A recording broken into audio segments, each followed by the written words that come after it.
Je me trouve devant le centre technique municipal puisque ce matin, je suis venue à la rencontre des agents. Les agents m'ont contacté et m'ont invité à venir les rencontrer puisqu'ils voulaient me partager leur détresse et leur souffrance professionnelle. J'ai pu visiter avec eux ce matin les locaux dans lesquels ils voulaient me montrer ce qui n'allait pas, la vétusté des locaux, les douches dans lesquelles ils ne peuvent pas travailler. Les termes qu'ils ont utilisés, c'est Yasmina, on travaille dans la merde toute la journée et on ne peut même pas se laver en sortant du travail. J'ai pu voir toutes les crottes des rongeurs. Ce que j'ai pu voir, ce sont des conditions de travail qui ne sont absolument pas adaptées et respectées. Si je suis venue aujourd'hui, c'est uniquement pour répondre à leur invitation. En revanche, j'ai été très surprise de ce que j'ai pu vivre. On a d'abord eu la visite dans le vestiaire de 3 agents de la police municipale qui sont entrés, qui nous ont informés qu'ils filmaient, qui sont restés quelques minutes avec nous, puis qui sont repartis. Les agents m'ont dit que c'était la première fois qu'ils voyaient la police municipale entrer dans leurs locaux de cette façon-là. Ils nous ont absolument rien dit, si ce n'est bonjour, attention, nous filmons, puis au revoir. Quelques minutes plus tard, c'est le directeur général adjoint des services, monsieur Nadir Marouf, qui est entré. Il est arrivé, lui, sur un autre ton, c'est-à-dire qu'il n'a pas pris le temps de dire bonjour à qui que ce soit, ni aux agents, ni à moi-même. Il m'a simplement invité à quitter les lieux de façon très formelle. J'ai été un peu surprise, je lui ai demandé pourquoi. Il m'a dit de sortir parce que nous étions dans un lieu privé. Je lui ai expliqué que j'avais répondu à une invitation. Il m'a dit, je vous demande de sortir, allez faire votre propagande ailleurs. Alors il faut savoir que les agents de la ville, à plusieurs reprises, je me suis demandé dans quelle mesure je pouvais venir à votre rencontre. Je ne l'ai jamais fait de moi-même parce que je ne voulais pas et je ne veux pas vous mettre en indélicatesse. Il s'agissait vraiment là d'un appel au secours. J'ai entendu la détresse de ces agents. Je leur ai fait savoir que je ne savais pas si c'était une bonne chose. Ils ont insisté,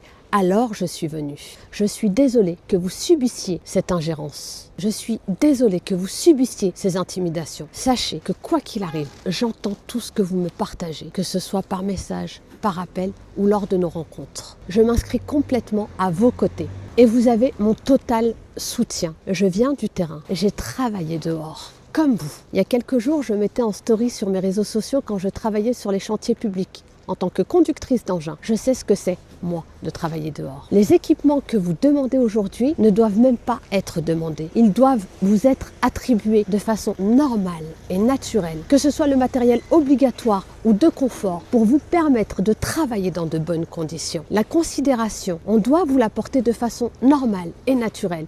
Les agents m'ont fait savoir ce matin que les directeurs généraux venaient au centre technique pour mettre le plein de carburant sans même les saluer. Je suis désolée de ce que vous vivez. Il nous reste 2 mois, à peine plus de 2 mois à tenir. S'ils agissent de cette façon, c'est qu'ils ont peur. Ils ont peur que vous preniez conscience. Ils ont peur que vous vous mobilisiez. Ils ont peur de perdre leurs avantages, leurs intérêts. Mais je l'avais dit dans une précédente vidéo et je le réitère aujourd'hui, je ne lâcherai rien.